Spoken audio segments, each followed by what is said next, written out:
Good morning. Welcome back. Well, thank you. I love this place. Yeah. Did you love it when you were at their point? No. Okay. Just establishing your credibility here. I've explained to you the drill this morning. We're going to have a conversation for about 45 minutes, and then the students are going to take over from there. We're going to talk about your career in the law. Let's start with why you chose law. I know you grew up in Macon, and obviously came to Mercer Law School. But why law? You could have done a lot of different things. I'm a glorified social worker. When I started in college, I did a lot of independent study in social work. And as time rolled on, I actually transferred from University of North Carolina, Greensboro, and ended up graduating from College of Charleston in South Carolina. And College of Charleston didn't have the social work major. And so I ended up doing political science and with a pre-law concentration. And kind of the way that I always looked at it, and it was actually my social work professor in Greensboro who was like, you know, you can do a whole lot more at a policy level if you've got a law degree. And so that's kind of that's how I ended up going to law school. At first I thought, oh, I'll be a paralegal. And again, the same professor was like, go to law school. And so I did.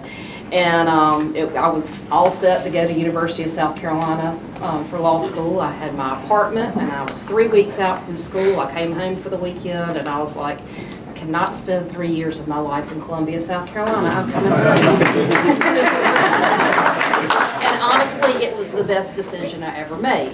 And there's so many things about, and I love this law school. And the reason why is, you know, I came home, I had my best friend died between first and second year law school, and I had gotten tied back in with my church, not the one that I grew up in, but the other Episcopal church in town.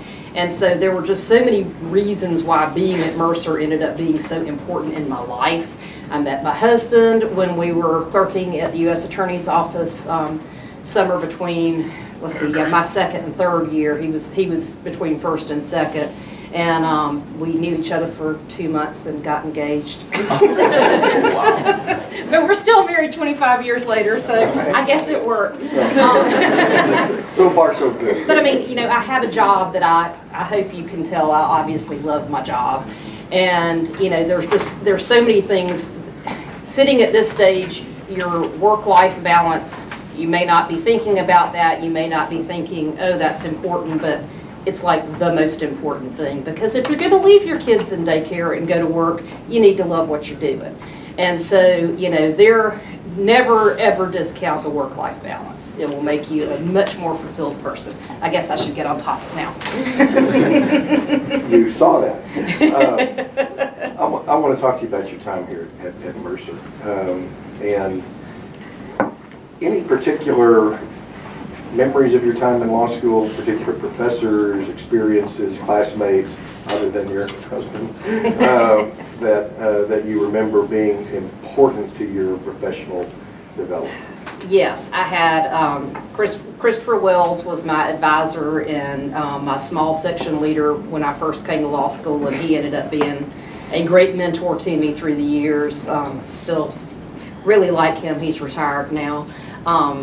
I know, like Tony Baldwin. Tony Baldwin's labor law class is when I finally understood constitutional law. And it was like, that makes sense now. So, I mean, the professors come in, and Carl Warden, and I hate that Carl Warden is no longer with us, but he was just a force larger than life. He was my property professor.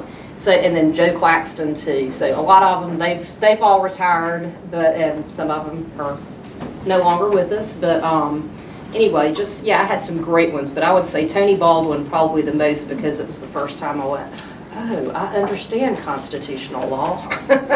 Well, I'll be sure to tell Tony that. Well, I tell him that pretty often every time I see him. Not everybody likes law school. Does that come as news to you? No, okay. Not at all. But you did. Yeah, I really did. Okay. But again, work-life balance. At some point, you got it into your head that you wanted to be a prosecutor. Right. Okay? And we've talked in this class several points about prosecution. How did that come about? What was it that triggered that? I think it's because I was doing the job search first year, and I interviewed with and got the job with the U.S. Attorney's Office. And so, and that's an involved process where you had to have your FBI background check and all this other stuff.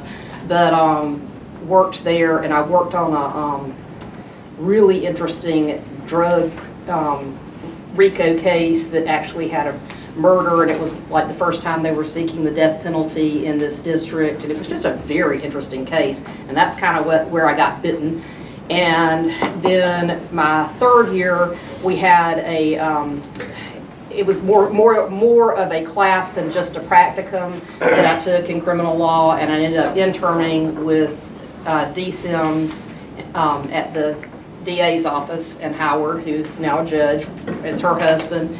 And we always joked that Howard and Dee got me my first job, and they felt so bad about that, they got me my second job. So.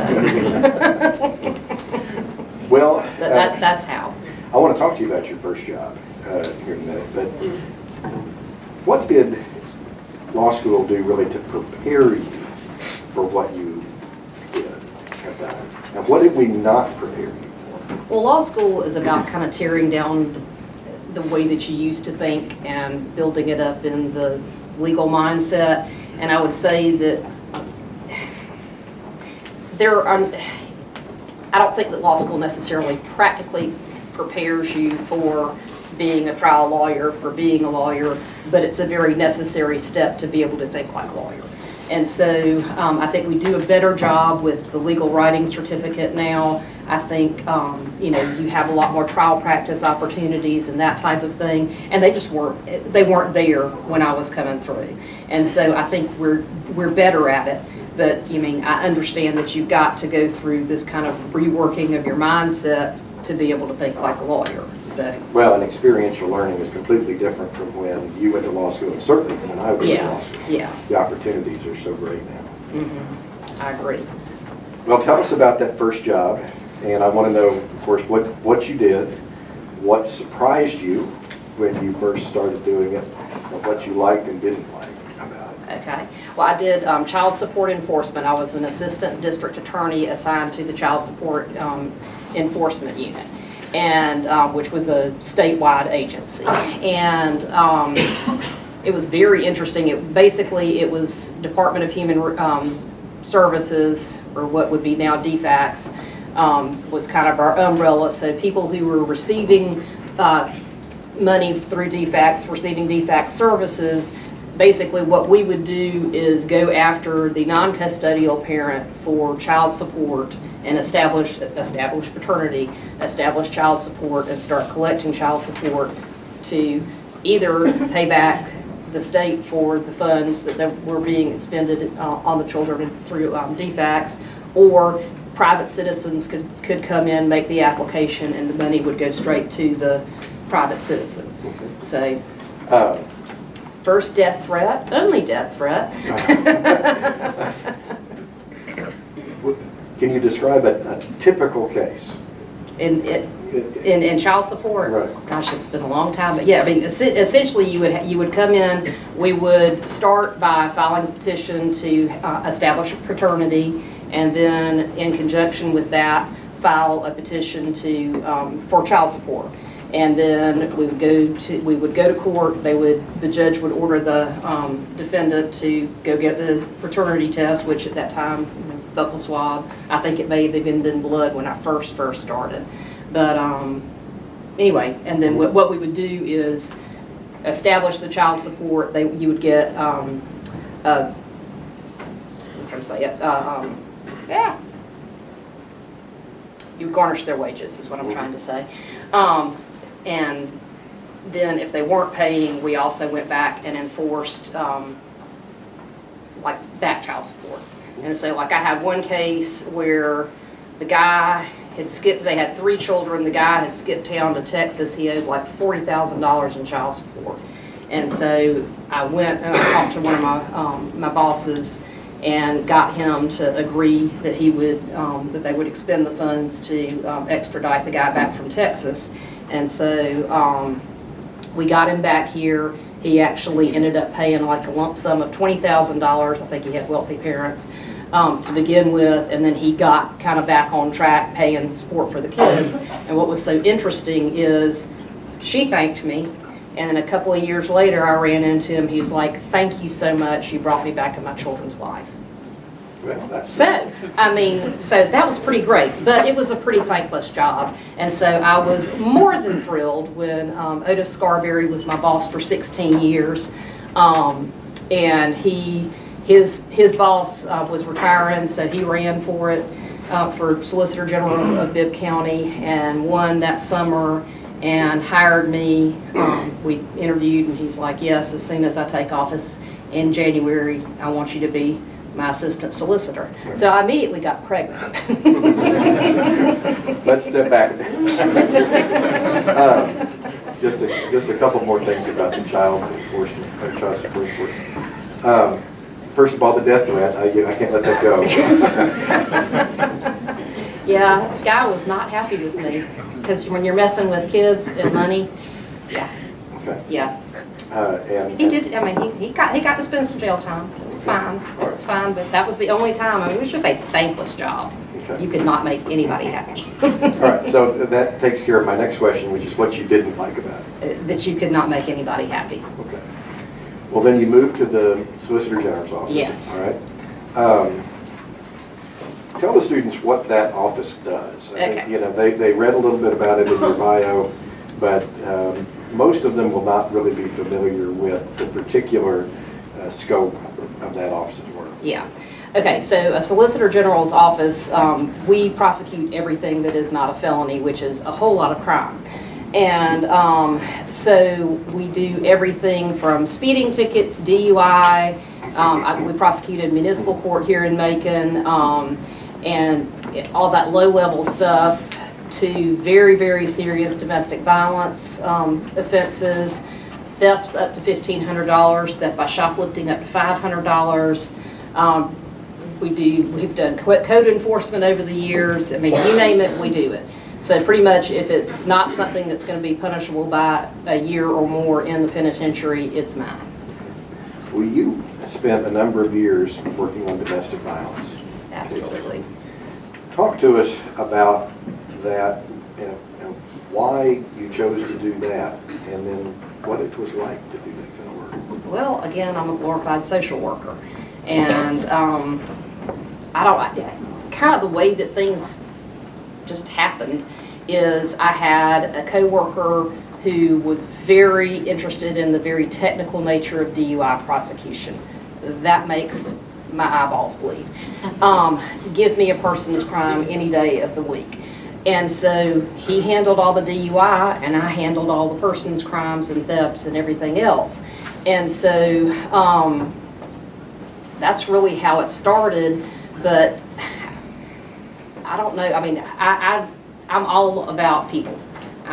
If you can't tell, extremely extroverted. And it's just how I'm wired. And so, you know, I had situations in my own, you know, upbringing and just life experiences that I could really empathize. I've always been able to empathize with people. And so, that was just the caseload I truly gravitated towards. It had to be difficult. Very.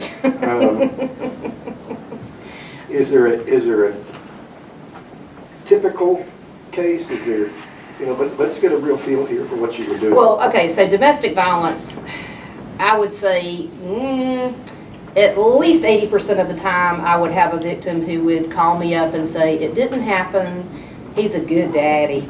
You know, "Oh, well, I hit him first. Oh, this was just rough play and sex." You name it, I'd hear the excuses.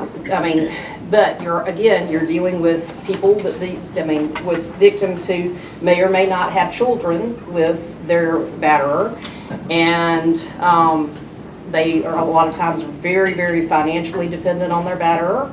There's a whole emotional element to it. It's not just a physical element to domestic violence. There's a lot of psychological elements to domestic violence. And so it's all about power and control, and a batterer, they specialize in power and control and manipulation, and making the victim do what they want them to do, which is usually don't come to court and prosecute me. Don't come testify. Don't, it'll be all better, baby. So yeah, but for all the frustrations that you have, when you have a success, it is the most glorious thing. And so it makes all of the failure absolutely worth going through. I would think that kind of work would be emotionally wrenching. It is. How do you do emotionally wrenching work for all those years and still stay sane? Screw loose. No, I don't know. I think I'm generally a very positive person, so I can look towards the positives, and so I think that's kind of what kept me sane. But again, the victories made it all worth it, and so I remember I had this one victim who, God, she had 7 kids, she was crack addicted. It was just, bless her heart, it was a nightmare. How many times she would come in, how many times she would recant, and there was just something about her that I knew I was supposed to hang in there with her. And the last case I had with her and her husband, he pulled a gun on her in front of the kids, and the 911 call was this gut-wrenching 3-year-old calling 911 because his daddy was about to kill his mama. And we got through it. We got him convicted, and she started getting better, getting stronger, having some control, getting out of the situation. She stopped using, she got a job, she just started getting a whole lot better. And the thing about state court is that people show up all the time, and so like a year or 2 after the original, maybe 3, she shows up in court on a suspended license charge. And I was talking to her, and she looked great. And I asked her how she was doing, and anyway, she said, was telling me how well she was doing. She had a good job, making good money. The kids were doing so much better. And actually, one of the things that I love to do is do domestic violence intervention and prevention. And there's a church called Untitled Chapter that is just one of the churches I would go to, and I don't know, just part of who I am. And anyway, I said, well, we're having a domestic violence awareness event, on Saturday at Lundy Chapel. Why don't you come and go? You need to, you come see. And anyway, she came and she shared her story. Long story short, she kind of came back to the church. She and her children got very plugged in at Lundy Chapel. It ended up being a huge, influence in her kids' lives. Her sons, who, God, what they saw. They really they got a church community just all because of it. And I was like, we did this, but now it's your turn to give back. So she would go and she would speak and she would reach out to victims. And that's, God, how do you not love that? I don't usually do this, but I'd like to ask you a question I didn't warn you about. Okay. Because you talked about the victories. Yeah. And how great they are. Yeah. And not every day is a victory. We do. Is there one case that sticks out in your mind that was not a victory that's still with you? There are a few. And one of them we just didn't even, we didn't have any warning. That's the thing about domestic violence is it can go from 0 to a murder in no time flat. And so I remember we go to jail court on Tuesday mornings at 7 and handle arraignments over there and probation violations. And we, on a Tuesday morning, took a plea on a simple battery family violence.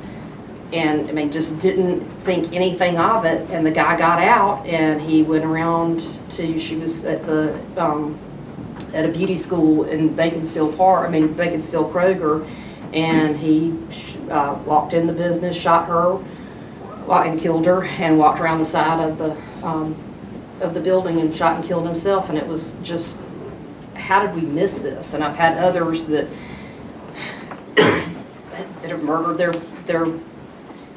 the defendant murdered the mom in front of the kids. I mean, so that's, like, I worked on a death penalty case with the DA's office, and it was one of my domestic violence cases that, yeah, he, like, ran her down in his car. She was standing outside, she was sitting outside on, like, one of those electrical boxes, talking on the phone to him, and he's screaming at her, and he basically comes whipping around the corner and runs over her in the electrical box. There are 3 kids in the house watching all of this happen. He comes out around the car and shoots her, and it sticks with you. It does. I mean, that was, yeah. Well, and that makes the victories maybe even a little bit more. It does. I mean, and people don't realize, I mean, at the misdemeanor level, I mean, that's most of the domestic violence cases that happen, and we do, it's murder prevention. I mean, that's, but my husband calls it chopping kudzu. Because you can't ever chop. Because you can't ever cut back that kudzu all the way. But, but you got to do it. You got to keep trying. And let's talk about victims for a minute. Yeah. Because the victims are not your clients. No. As a prosecutor, your client is the public. Right? Mm-hmm. What's the secret to dealing with victims in an effective way in a domestic violence situation? No 2 victims are the same. So kind of what I've tried to do now that I'm in charge of my office is, like, when I first started doing domestic violence prosecution, we didn't have any victim witness assistance.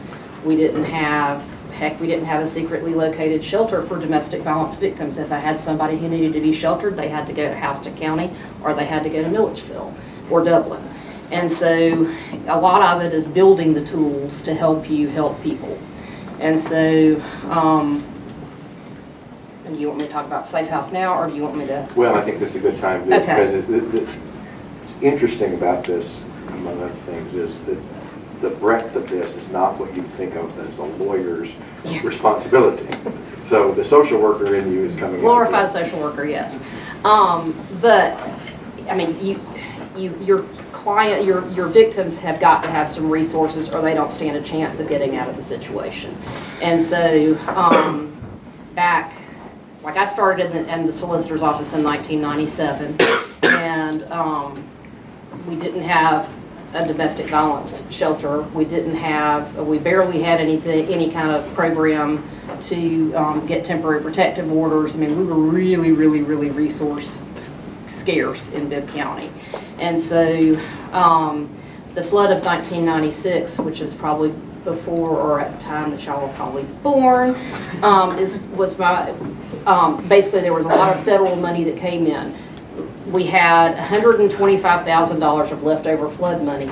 And so the goal was to get a group together and use this seed money to create a domestic violence shelter in Bibb County. Well, you'll find as you go through life that sometimes when you have too many egos in the room, good things and bad things happen, and essentially we let $125,000 slip out of our hands because there were too many egos in the room.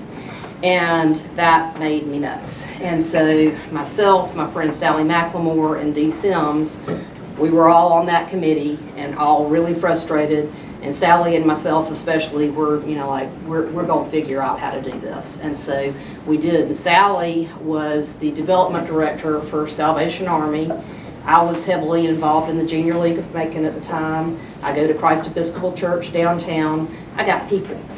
And so what we did is it was a combined effort of some ladies who I love dearly from Christ Church, who, these are not people you would think would be stripping wallpaper and painting, but that's exactly what they were doing, along with writing pretty hefty checks. Salvation Army had a house that had been willed to them, and so they let us use the house. Junior League of Macon provided other volunteers, and there were just especially like a small group of us at Junior League of Macon who were just, this is where our heart was. So there was a whole lot of time just given for the sake of it given. And so we raised our seed money. I think it was $25,000. You know, Joan and Jan stripping wallpaper and painting countertops and that kind of thing. We got it open. And so that was in June of 2000. And so we operated kind of under the umbrella of Salvation Army for 3 or 4 years. Crisis Line was another nonprofit in town, and they did more along the lines of suicide prevention, but they were doing temporary protective orders. But quite frankly, they were having some leadership challenges, and they were really kind of about to go away. And so we were finding that writing federal grants as the Salvation Army, there was a lot we could not apply for because of the religious aspect of Salvation Army. So, long story short, we combined Crisis Line and Salvation Army Safe House and created Crisis Line and Safe House of Central Georgia. And that kind of was our jumping off point really as an organization. Since that time, my gosh, we have grown exponentially. We're the Clearinghouse for sexual assault. We just opened this year a sexual assault center at Crisis Line where rape victims, unless they are physically injured otherwise, can go and have their exam done in a quiet, private, nurturing space rather than having to show up at the emergency room and get what you get. So that's been an element that we've added. We have a 12-bed shelter, which is pretty much almost always full, but we've got a children's program that we run out of the shelter as well. We have support groups. And another thing this year, that we hired we were able to get a federal grant to hire 2 attorneys who are there to do all these ancillary legal services that you wouldn't think the domestic violence victim needs, but truly does. And that can be divorces, that can be child custody, that can be landlord-tenant law. So, I mean, we're doing a lot more, and we've grown so much in our ability to support our victims. And it's that support that really helps you get to your victims sooner, and they stand a much better chance of getting out of the situation. And even if they don't leave, I mean, domestic violence victims will usually leave about 6 or 7 times before they finally leave their abuser for good. And so, you know, we're with them along the way. And kind of what I've done inside the office, I had, I got my first victim witness assistant right after I had my first child, so that was my second child, so that was 1999. And we had one for a long time, and then just different opportunities came up. I got a second one, and now I'm up to 4 victim witness advocates, and they are doing so much better of a job of getting just immediate contact with victims. They're actually going to the jail every day, and they're there for the original commitment hearings when bond is set and that type of thing. So they're getting the information about these cases early and doing a real early reach out. And I mean, it's not perfect, but we're seeing a much better response and much more involvement from our victims than we did before. I would think all the services would help maybe change the power dynamic you talked about a lot. And then the victim assistance folks maybe help with trust. They do. They do. I mean, these people have to trust you, and they probably don't trust very many people at that point. And it's a process too. And I was, you know, thinking about the victories, the most recent victory.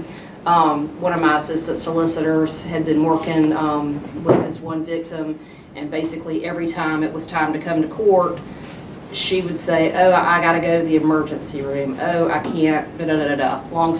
She would not show up for court. So Danielle kind of did her legal machinations and was going to. She filed for a contempt against this victim, and the defendant kept saying, "Well, she really is sick." Yeah, because what he would do is he'd beat her up and drive her to the hospital before she was supposed to come to court. So anyway, he was in the courthouse a few weeks ago pleading guilty to a felony that was unrelated, and she had a friend with her, and once they kind of took him for processing, she scooted up to my victim witness area and said, "Hey, I need to talk. And she was more than a week out from him hitting her. He had broken her nose so badly that, like, I mean, she was just black and blue still a week later.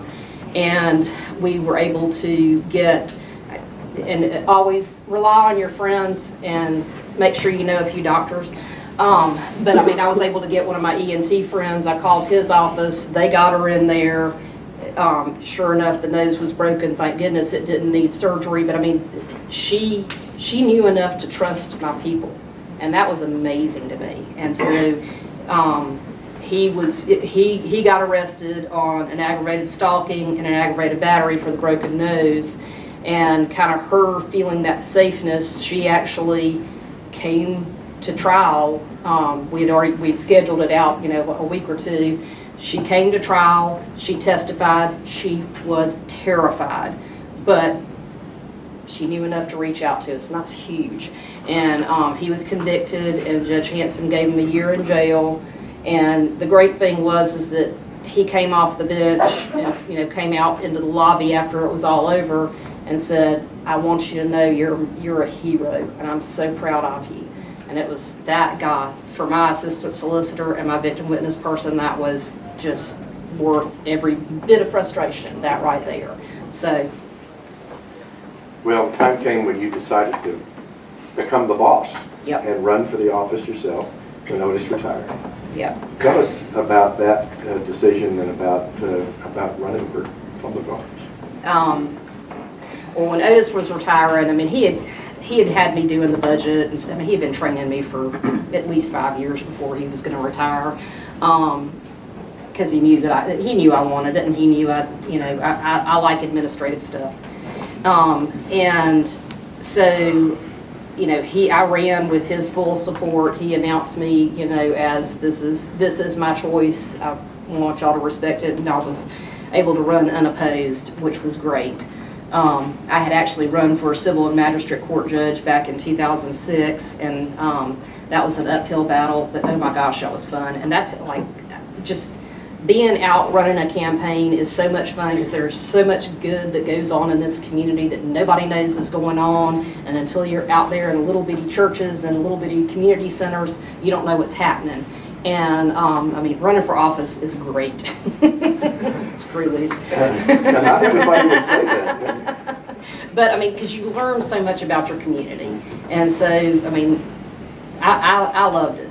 But I've had so much fun being on this side of being the boss of the office, because before Otis retired, I mean, we had just gotten to this point where it was myself and 2 other assistant solicitors, and nobody could be sick, nobody could go on vacation, nobody could do anything, because we were just stretched beyond too thin. And so, you know, if you were sick for 2 days, you paid for 3 weeks. I mean, it was ridiculous. And so one thing I was able to do, and this kind of came in conjunction with consolidation of Macon and Bibb County governments, is I increased my attorney staff size. Started with 2 in that first budget year, and then because we were taking over prosecution in municipal court, I was able to get basically one of the positions out of the city attorney's office and turn it into another assistant solicitor. So instead of the 3 that I had when I started, I've now got 6 assistant solicitors, and they actually have time to read their cases before they try them. I mean, literally, we would open the file and start trying the case. And get halfway through and go, "Oh, this is terrible. We're going to dismiss, Your Honor." I mean, it was that bad. Well, let's talk about that. The Resources are important. Yeah. I want to talk about your view of the role of the prosecutor, and I'm going to quote you to yourself. Okay. Right. And I want you to comment on this. I assume you were quoted correctly. You said, I love being a prosecutor because I'm called every day to seek justice. That does not necessarily mean getting convictions. My job is full of opportunities for grace as well. It is about serving victims of crime while balancing the need for justice." Tell us more about your view of the prosecutor's role. And, okay, as a prosecutor, there's a special set of ethical rules for you. And essentially, if you can't prove your case, or you can, if you know going in that you've got a major problem, you really can't pursue that case, and which is kind of a great thing. But I think with prosecution, especially in the misdemeanor realm, we are able, basically my court is where normal people go when they mess up. And so, yeah, you have some career criminals, you have some real bad actors, but really the most that we deal with is somebody who drank too much at the bar and drove home stupidly, or got mad and just out of complete frustration hit a wall, hit their spouse. Anyway, most of the time we're going to see that person one time. And so we've got a lot of programs in place that we really gear towards getting to the root of the issue and the root of the cause of the crime versus punishing necessarily.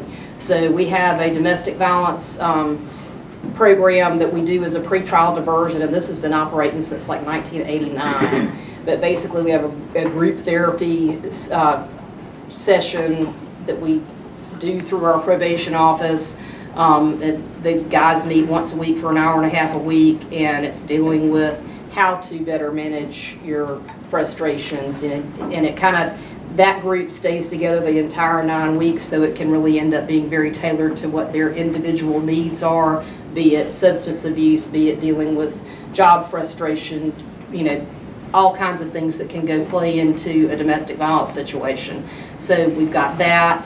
We do a lot of pretrial diversions, especially with kids, because I cannot tell you how many 18-year-old kids like to shoplift with their friends. And so when they come to us, we do it as a pretrial diversion. We're sending them out to Central Georgia Technical College has Making Futures, which is a job readiness program. So we'll sentence them to 40 hours of community service and send them out to Central Georgia Tech, so hopefully they can get a job. Because that's going to be a lot more productive in the long run for them and for their well-being in society. But like licenses, suspended license charges. Good grief. Suspended licenses can be a huge barrier to employment. And so we try to work with people who have suspended license to go get your license back so that we can hopefully not have to see you again. But that's one of those things that builds on itself. And so a guy, I'm sorry, I got to drive to work. No, you're going to have to get a friend to drive you to work. But anyway, there are just a lot of opportunities where we can do a little something to really try to help the root of the problem.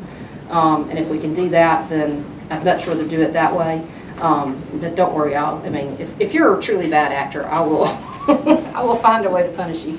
But but generally what we're seeing is people who just mess up. So. Well, you were elected. Mm-hmm. You were the first woman ever elected Solicitor General in Bibb County. Over the course of your career as a lawyer, do you think you've ever been treated differently because you were a woman? And what did that look like, and how did you deal with it? Yes, definitely. Like I said, when Otis hired me that summer of '96, of course, like immediately after that, we get pregnant after a year and a half. And like, oh great. And so I go and talk to Otis and I said, well, had a little change in circumstances. He said, you don't want the job? And I was like, oh no, I really want the job, and I'm pregnant. He was like, congratulations, I figured that was going to be a thing, and that's fine, that's great. Da, da, da. So he hired me 7 months pregnant. And that'll give you some loyalty, tell you that. So anyway, I had 2 children. I raised 2 children out of that office. They're both at Georgia now, and I don't even know what I'm saying. What was our thing? About being a woman. But I did have to. Oh, yeah, that woman thing. That woman thing. But because I was pregnant, all right, so Judge Phillips was larger than life, and Judge Phillips ruled state court with an iron fist. But and he also, he had basically created the legislation that started state court. And so part of his legislation was that he got approval over any assistant solicitor hired by the Solicitor General. So I had to go and have my interview with Judge Phillips to get blessed so that I could come to work. Well, I'm sporting my little baby belly, and I, at the time, was tiny with my big baby belly. And so I had to hide my belly and go in and meet Judge Phillips, and he didn't figure it out till, you know, a little later. But by the time I actually came to work in the solicitor's office, I could not hide the fact that I was very pregnant. And I remember, like, Mary Blaine was late, but I know Otis came back from jail court one morning and he said, "Yeah, I have a word from Judge Phillips." He said, "Otis, I've delivered 3 babies before in my life. 2 were in the war in Samoa. I do not want to deliver any more babies." He says, "So I think that's your cue that you can't come back to the courtroom until the baby's here." But, you know, it is, yeah, you do get treated differently. Sometimes it's for the better, a lot of times it's really not, because it's, I mean, I'd like to say that the glass ceiling is no longer there, but it is still very, very much there. And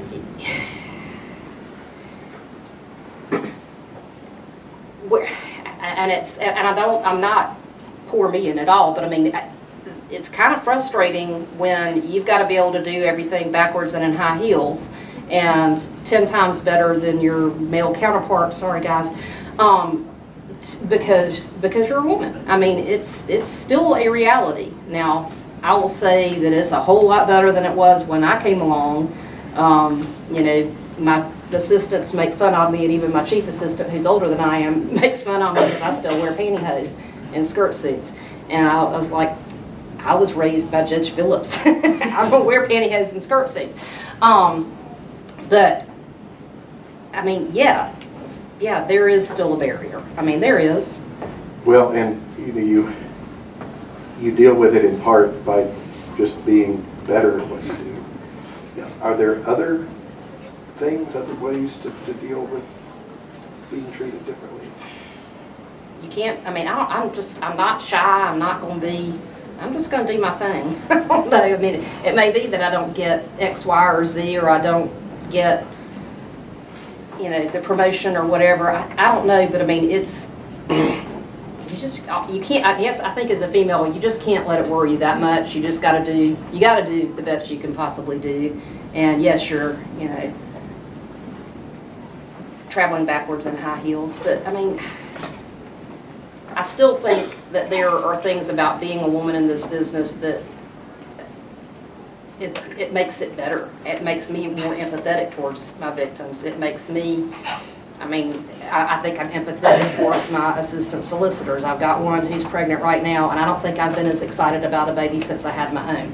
I mean, so, I mean, I do think that we bring things to the table that just biologically a male can't bring to the table. And so it's not all bad, but I mean, it's different. It is. And I'd love to tell you it's not, but it is. I'm going to turn this over to the students here just a Okay. minute, but I want to give you a chance. I told you I would do this. If you have any advice for them versus the whole first-year class plus our cohort of transfer students, and if you've got advice for them, whether about work-life balance or about anything else, this is your chance. Okay. Yeah. Work-life balance is my main.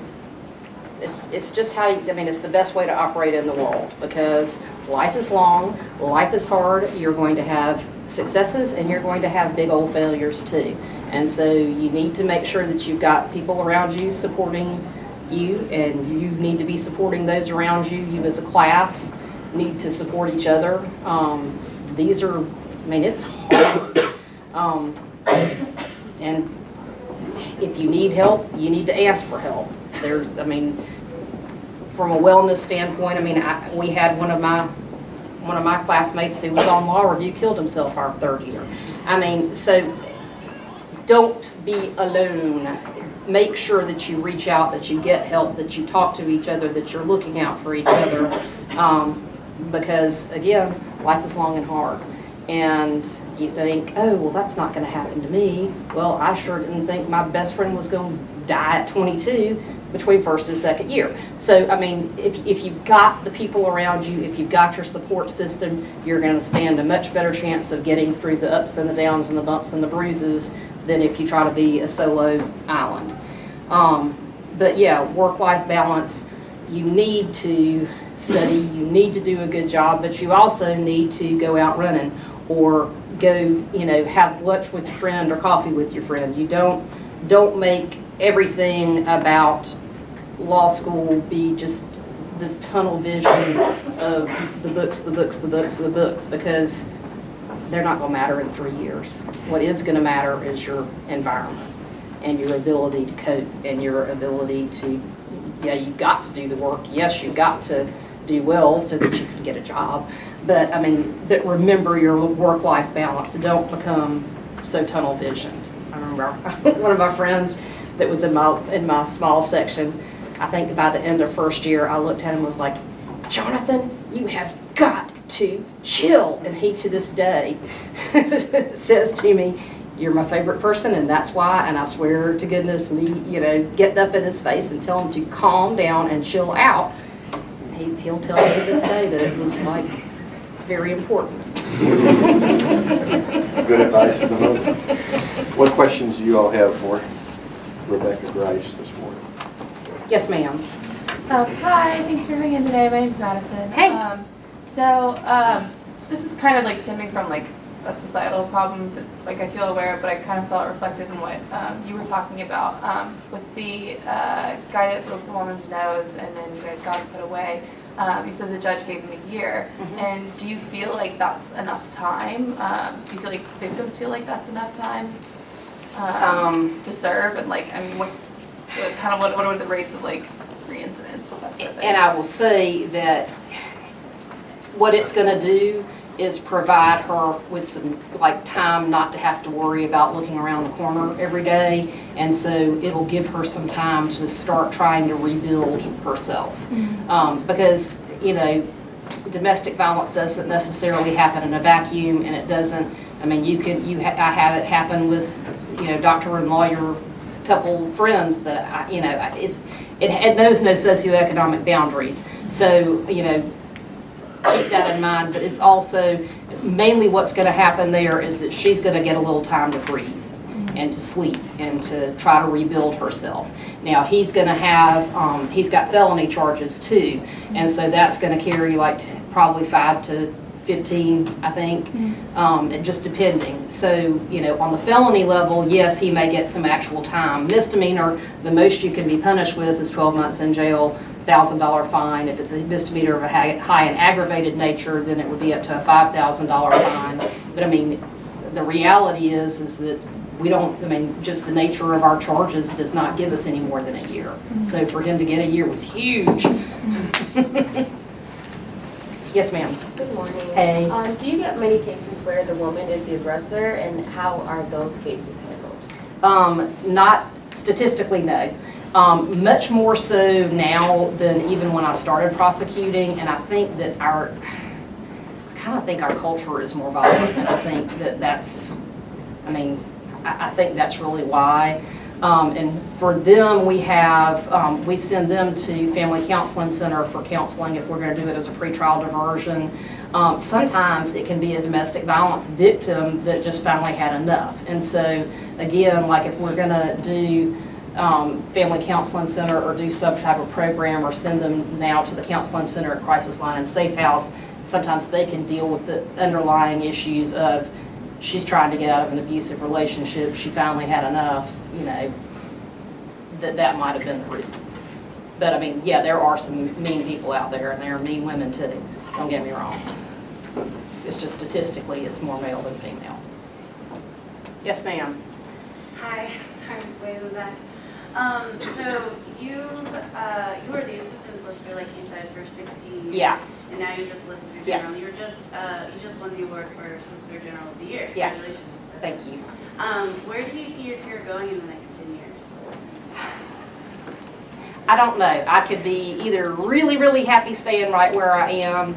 There is some possibility for a judgeship, and I'm trying to decide that as well. I've been through two judicial nomination processes so far, and I got to meet the governor twice. And it was, I mean, so I'm up in the air right now what I'm going to do. We have just gotten a huge federal grant to start a domestic violence accountability court in state court. And so right now I am so excited about that I'm kind of real happy right where I am. Yes. Good morning, my name is Taylor. I too am a Macon native, and I have aspirations of also practicing in Macon. What is it like to be in your position as a member of your community? Oh, I mean, I love it.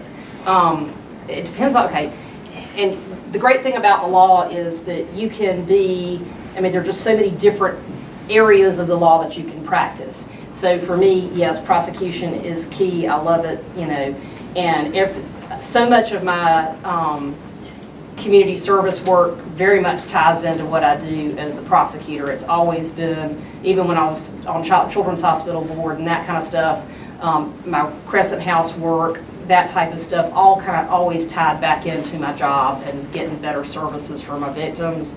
But I mean, I think it is so important that we use our skills that we get here in law school to help others. And so even if you're doing landlord-tenant law, it's important for you to go and do pro bono landlord-tenant law. It's important for you to reach out, whatever fires your soul, you need to be doing it to help put back into the community, because we're going to sink or swim, you know, together.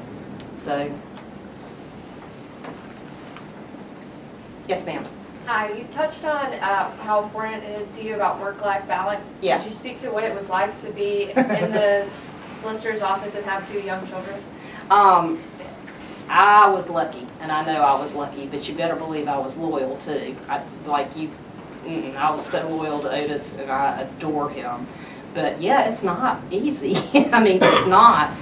Thank goodness my husband is, you know, was very much a co-parent, and you know, I cook, he cleans, that type of thing. I mean, we worked that stuff, but no, there are days when you're just flat crying because it's hard, but worth every bit of it. And I think my kids were better off because I worked.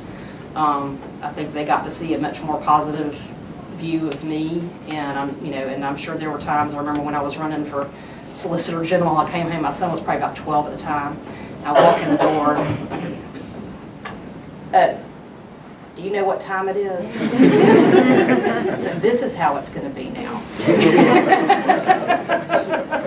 No guilt. But I mean, they're successful people. We're fine. We're fine. And your kids will be fine. You just, you know, it's got to be about the quality of the time you spend with them when you're going to be working. But totally worth it. Yes, sir. Thank you. I'm Dylan Smith. Thank you for coming and sharing your story. As a male, I'm very appreciative of you providing your experience as a woman in the workplace.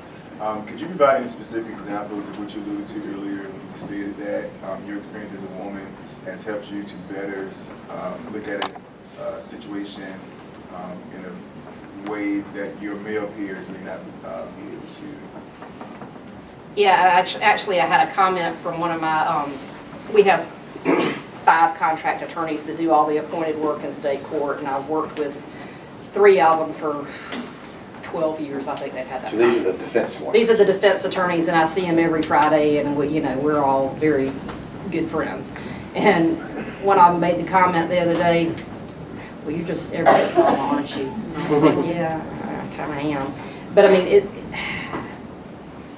it's that I have an empathy that I think can really help with my victims, can really help being the boss of the office, where, I mean, I have no problem disciplining, but I also love and reward the people that work for me.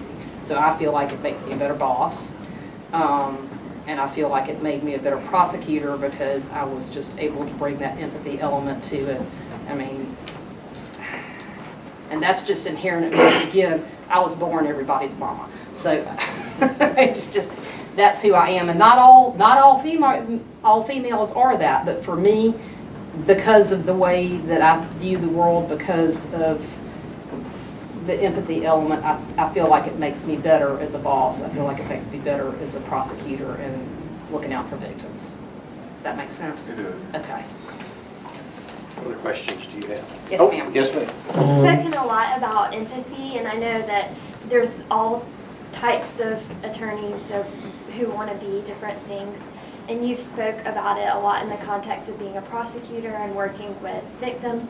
Can you speak to the importance of, let's just say that's not necessarily a natural skill that you have, it doesn't matter what type of law you plan on practicing, how it will benefit you as an attorney to develop that skill? Yes, and you know what, I'll give you a prime example, because my parents are aging and we're really going through some issues with that right now, and so I took them, they wanted to go and make sure everything was done as far as their durable power of attorney and medical power of attorney, living will, all that stuff. And so I take them to, a local attorney, and she was so good with my parents about how to make those decisions, about, just listening. And I left the room because I didn't want them to feel like they had to act a certain way, but because she was empathetic with them, she helped them make those decisions that were so hard to make. And so even when you're doing will work or you're doing contract work, I think a lot of people, like if you're going to do real estate closings, that type of thing, that's a huge deal for people. That's a major life event, getting a house. Well, being able to be excited with your client helps them trust you more, I think. So I think it is important, no matter what, that you really are thinking in terms of kind of what phase your client is in, how they're feeling when you're going through even just a road contract situation. And I think, did you have something? Yeah, I was just going to ask, as a solicitor, do you have much control over what happens with probation, or what the probation does, or what a victim advocate does? Yeah. Yeah. Probation is not up under me, but we certainly have constant communication. My victim witness people directly report to me. They are part of my office. So yeah, I have direct supervisory capacity over them. So yeah, I know what they do, and they know that I have a certain standard and they're going to abide by it. But I also have an excellent victim witness coordinator who is over that department, and so she, so she's up in her area with those ladies all the time. She's really good at letting me know if something's going on, and I can let her know if I'm concerned about something. So it's a good back and forth. You need good managers. Can you stick around for a few minutes? I'm happy to. And speak individually to some students? Sure, I'm happy to. Join me in thanking Rebecca.